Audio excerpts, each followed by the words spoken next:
میرے معزز مسلمان بزرگوں، عزیز بھائیوں، روئے زمین پر جن خوش نصیب لوگوں نے اللہ پر، اللہ کے رسول پر اور اللہ کے رسول کی باتوں پر ایمان لایا، وہ ایک مقدس رشتے میں جڑ گئے، اور اس مقدس رشتے کا نام اسلامی برادری، امت اسلامیہ، امت مسلمہ ہے۔ اللہ کے نبی صلی اللہ علیہ وسلم نے اس رشتے کو مقدس رشتہ قرار دیا ہے۔ یہ بڑا ہی مقدس رشتہ ہے، جس کی بنیاد ایمان ہے، اسلام ہے، اللہ اور اللہ کے رسول کی تعلیمات ہیں۔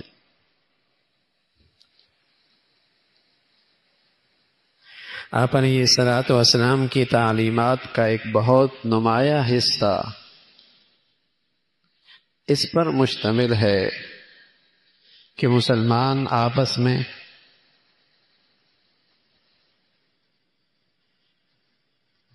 رحمت کے ساتھ، مہربانی اور شفقت کے ساتھ اور باہمی محبت کے ساتھ اکٹھے ہو کر زندگی گزارنے والے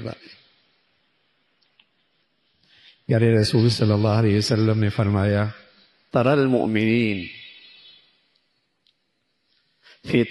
فی تراحمہم وتوادہم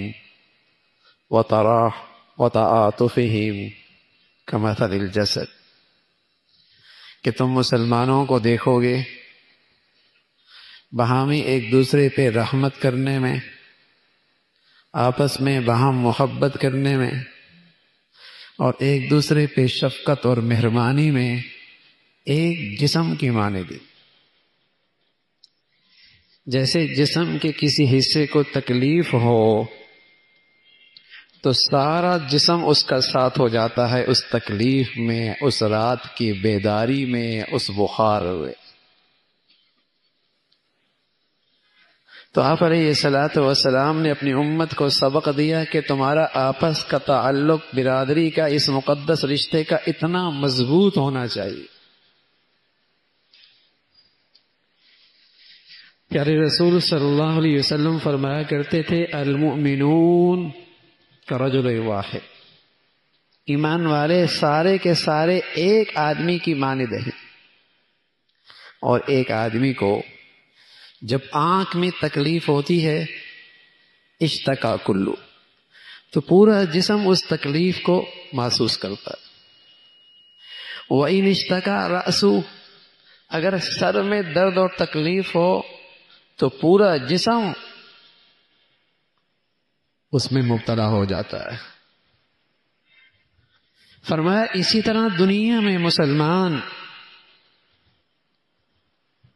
کہیں بھی ہو، آپ جانتے تھے کہ آپ کی اس امت میں جو لوگ ایمان لائے ہیں وہ مختلف ملکوں کے ہیں، مختلف ذاتوں کے ہیں، مختلف نسلوں کے ہیں، مختلف طبقوں کے ہیں، مختلف مزاج رکھتے ہیں، ان کے مزاجوں میں فرق ہے، اور یہ رنگا رنگی امت، یہ آگے اس میں اور اضافہ ہوگا۔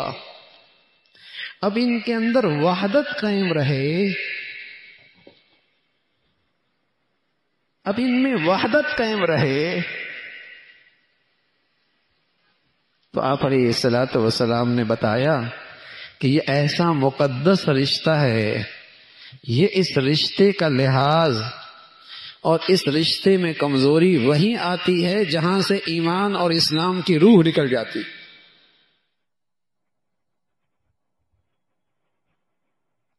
جہاں اسلام اور ایمان کی روح نہیں رہتی، وہاں اس رشتے کا تقدس ختم ہو جاتا۔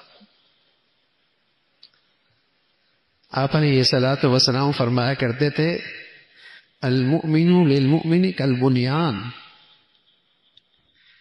فرمایا ایک ایمان والا ایک ایمان والے کے لیے ایسا ہے جیسے ایک مضبوط عمارت،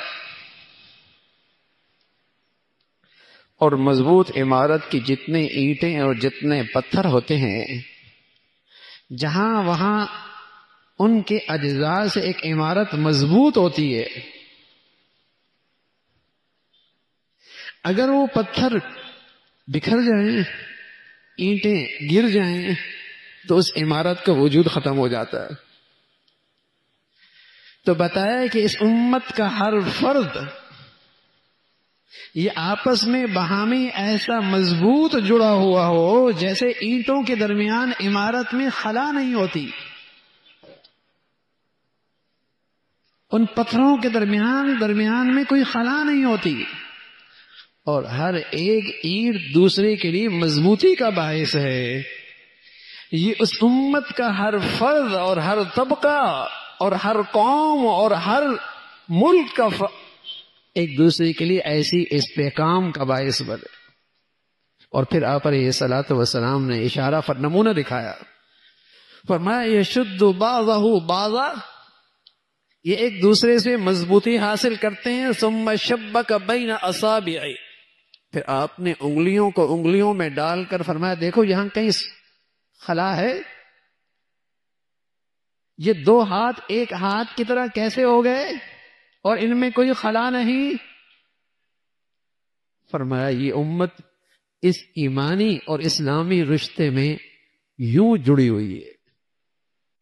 ایک طرف میرے عزیزو اپنی نبی کے یہ تعلیمات دیکھیں، اور دوسری طرف آج ملت اسلامیہ کا حال دیکھیں۔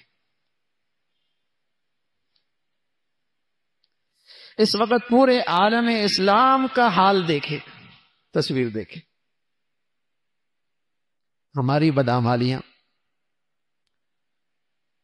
بدعمالیوں کا نتیجہ آج مسلمان دنیا کو ایسے حکمران نصیب ہیں اور ایسے لوگ مسلط ہیں جو مسلمانوں کے دشمن ہیں اور کافروں کے یار ہیں،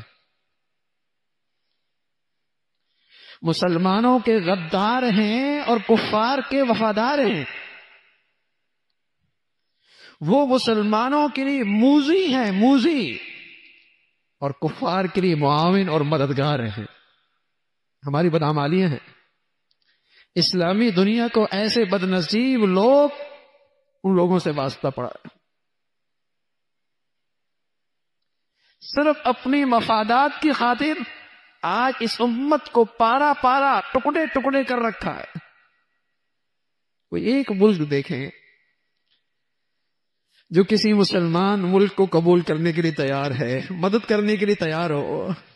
ہاں، کفر کے دستے بازو بننے کے لیے ایک دوسرے سے سبقت لے رہے ہیں، آگے بڑھ رہا ہے۔ ہماری بدعمالیاں ہیں کہ ایسے بیزار لوگ، دین بیزار لوگ آج امت اسلامیہ پر مسلط ہیں، اور بڑے تلخ زخم، بڑے کڑوے زخم کھائے اس امت نے، بڑے گہرے زخم کھائے اس ملت اسلامیہ نے۔ خلافت عثمانیہ ٹوٹی، تم عربی ہم عجمی، تم ترکی تم کرد تم عجم تم عرب، اور آج وہ کالونیاں بن چکی ہیں جو طاغوت کے زیر اثر، اور ان کی منڈیوں بنی ہوئی ہیں، ان کے اندر مسلمانوں کے لیے کوئی خیر خواہی نہیں ہے، ان خطوں میں مسلمانوں کے لیے کوئی فائدہ نہیں ہے۔ ہاں، کفر کی منڈیاں ضرور بن گئی، اور ٹوٹی کیسی؟ لسانیت، وطنیت، علاقیت، اس وجہ سے ٹوٹی نا۔ کہاں اللہ کے نبی اس امت کو ایک مبارک رشتے میں جوڑ کے گئے، اور ایک عام مسلمانوں کے اندر بھی اللہ معاف فرمائے یہ عصبیت کا زہر پیدا ہو گیا۔ کہتا نا اچھا نا بنگالی ہے، اچھا نا برمی ہے، اچھا نا افغانی ہے۔ بڑی بے شرمی کی بات ہے ایمان والا مسلمانوں کو یوں رسوا کرے، بڑی بے شرمی کی بات ہے۔ یہ عصبیت کی بنیاد پر جو نفرت آتی ہے یہ علامت ہے کہ یہ شخص ایمان کی روح سے محروم ہے، ایمان کی دولت سے محروم ہے۔ مسلمان کسی رنگ، نسل، کسی علاقے، کسی خطے کا ہے، رسول اللہ صلی اللہ علیہ وسلم نے فرمایا المسلم اخو المسلم، مسلمان تیرا بھائی ہے، اور جو ان دو بھائیوں میں نفرت ڈالتا ہے، اللہ کے نبی نے فرمایا اس کا میری امت سے کوئی تعلق نہیں۔ اور کہیں سے عصبیت کی آواز اٹھتی ہے، آپ ہماری بدبودار نعرہ ہے، اس کا میری امت سے تعلق نہیں۔ جو ملکوں کی بنیاد پر مسلمانوں کو تقسیم کرے، لسانیت کی بنیاد پر مسلمانوں پہ ظلم کرے، قومیت اور وطنیت کی بنیاد پر مسلمانوں میں نفرتوں کا بیج بولے، ظالم لوگ ہیں جو اس امت اسلامیہ پہ ظلم ڈھاتے ہیں۔ عجیب تماشا ہے، ذرائع ابلاغ سارے اس پر ہوتے ہیں کہ مسلمانوں کے دلوں کے اندر مسلمان ملک کی نفرت پیدا